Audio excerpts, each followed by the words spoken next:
সবাই জানেন, নাস্তিক, আর আমরা হচ্ছে আস্তিক। তো এতদিন পরে আমাদের সরকার 2018-তে আসার পর আমার মনে হয় একটা আস্তিকের পরিবেশ এখন তৈরি হয়েছে।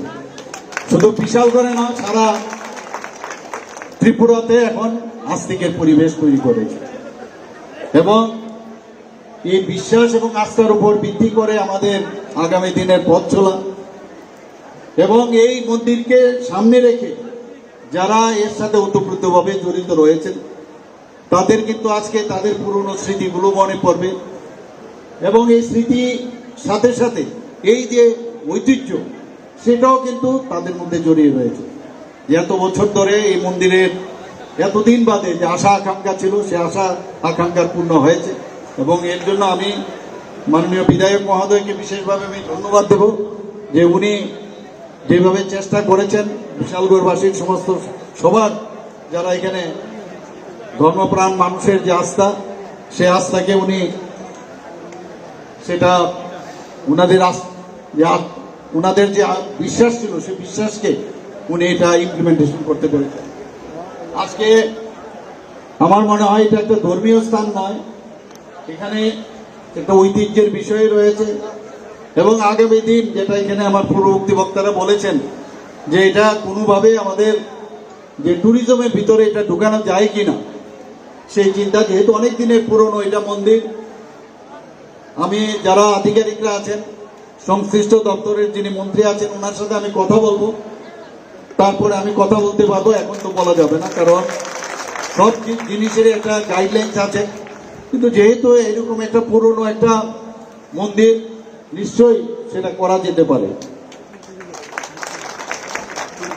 আমি আবারও এখানে যারা মন্দিরের সাথে সংশ্লিষ্ট যারা আছেন, তাদের এই ধরনের উদ্যোগ আমি তাদের প্রশংসা না করে আমি পারছি না।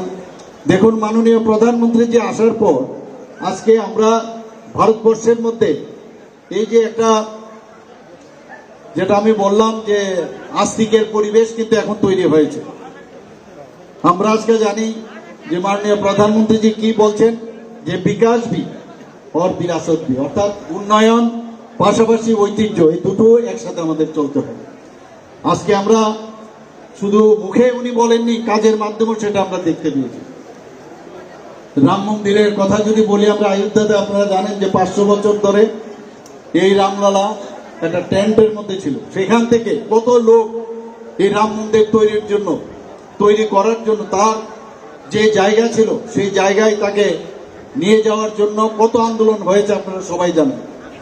কত মানুষ তার জন্য আন্দোলন করতে গিয়ে তারা শহীদ হয়েছে। সেই জায়গায় আজকে মাননীয় প্রধানমন্ত্রীজি 2024 সালে 22শে জানুয়ারি এই অযোধ্যাতে এই মন্দিরের প্রাণ প্রতিষ্ঠা বা গৃহগর্ভের উদ্বোধন করেন, আমরা সবাই জানি।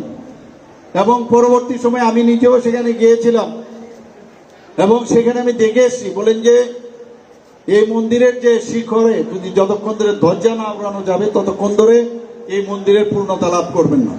যথারীতি 2025 সালে 25শে নভেম্বর মাননীয় প্রধানমন্ত্রী যে সেখানে গিয়ে এই ধর্মধ্বজা সেটা যখন উত্তোলন করেন, তারপরে কিন্তু এই মন্দিরের, রাম মন্দিরের সম্পূর্ণ প্রতিষ্ঠা সেখানে লাভ করবে। আমরা দেখতে পাচ্ছি মাননীয় প্রধানমন্ত্রীজি একদিকে দেশকে শক্তিশালী করছে, আবার আধ্যাত্মিক দিক দিয়ে আমাদের যে পরিচয়, যে আমাদের যে ঐতিহ্য, আমাদের যে পরম্পরা, সেটাও কিন্তু আমাদের সামনে উনি রেখেছেন। এই কারণেই উনি বারবার বলছেন বিকাশ ভি और বিরাসত ভি।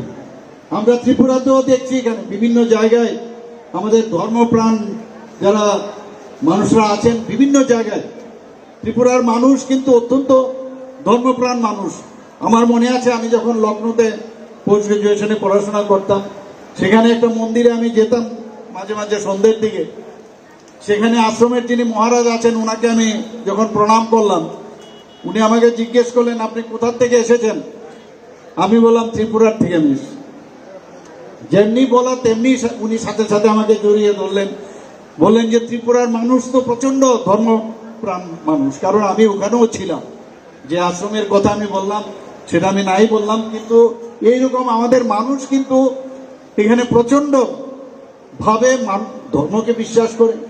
আমাদের যে আস্তিকের বিষয় সেটা এখানে ছিল, কিন্তু আমরা দেখেছি ত্রিপুরাতে এই আমরা যাতে এই বিশ্বাস থেকে আমরা বেরিয়ে যাই তার জন্য অনেকে অনেক প্রচেষ্টা করেছে, কিন্তু আমরা জানি যে আলটিমেটলি কিন্তু মাননীয় প্রধানমন্ত্রীজি 2014 পর থেকে সারা ভারতবর্ষে একের পর এক যে বিরাসত এবং বিকাশ দুটো একসাথে উনি যেটা করেছেন তার কয়েকটা উদাহরণ আপনাদের সামনে আমি রাখছি।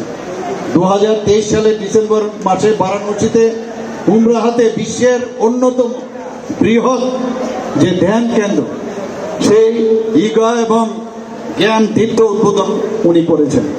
2017 সালে কোয়েম্বাটুরে 112 ফুট উঁচু আদিযোগী শিবের মূর্তি সেখানে উন্মোচন করেন। 2022 সালের একাদশ ভক্তি সাধক শ্রী রামানুচার্যের 216 ফিট উঁচুর মূর্তি উদ্বোধন করেন। কাশী বিশ্বনাথ ধাম ও করিডোর বারাণসীতে আপনারা সবাই জানেন 2021-এ সেটা নতুনভাবে আমাদের সারা ভারতবর্ষের মানুষের জন্য তিনি উৎসর্গ করেছেন। উজ্জয়িনীতে সেখানেও আমি গেছি, সব জায়গায় গেছি আমি, আপনারাও গেছেন হয়তোবা। আমরা দেখেছি কাশী বিশ্বনাথ ধাম এবং করিডোর বারাণসীতে, পাশাপাশি উজ্জয়িনীতে মধ্যপ্রদেশে সেখানেও 2022 সালের অক্টোবরে দ্বাদশ জ্যোতির্লিঙ্গের যে অন্যমত মহাকালেশ্বর মন্দির প্রাঙ্গণ এত সুন্দরভাবে সেখানে করেছেন। কেদারনাথ ধাম পুনর্নির্মাণ করা হয়েছে, আপনারা উত্তরাখণ্ডে জানেন সেখানে ফ্লাডের কারণে সেটা নষ্ট হয়ে গেছিল।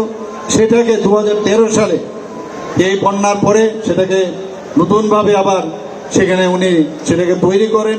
আদি শঙ্করাচার্যের যে সমাধি এবং মূর্তি সেখানে স্থাপন করেন। 2021 সালে গুজরাটে সোমনাথ মন্দিরের সেখানেও যে সমুদ্র দর্শনের যে পথ সেটা নতুনভাবে আমাদের ভারতবর্ষের মানুষের জন্য সেটা উৎসর্গ করেছেন। কিছুদিন আগে আপনারা জানেন ত্রিপুরা সুন্দরী মন্দিরে সেটা সুন্দরভাবে আমরা এই যে প্রসাদ প্রকল্পের মাধ্যমে সেখান থেকে আমরা টাকা পেয়েছি, পাশাপাশি আমাদের ত্রিপুরা সরকার থেকেও আমরা প্রায় 17 কোটি টাকা আমাদের তরফ থেকে দিয়েছি, আর প্রসাদ প্রকল্পে আমরা 25 কোটি টাকার মতো পেয়েছিলাম। সেটা মিলে আমরা এটাকে একটা ভব্য মন্দিরের মতো আমরা এখন করেছি ত্রিপুরা সুন্দরী মন্দির। আপনারা সবাই জানেন যে 51 শক্তিপীঠের একটা, সেই জায়গায় মাননীয় প্রধানমন্ত্রীজি সেটা এসে উদ্বোধন করেছেন। তো একের পর এখন একদিকে যেমন দেশ শক্তিশালী হচ্ছে, ইনফ্রাস্ট্রাকচার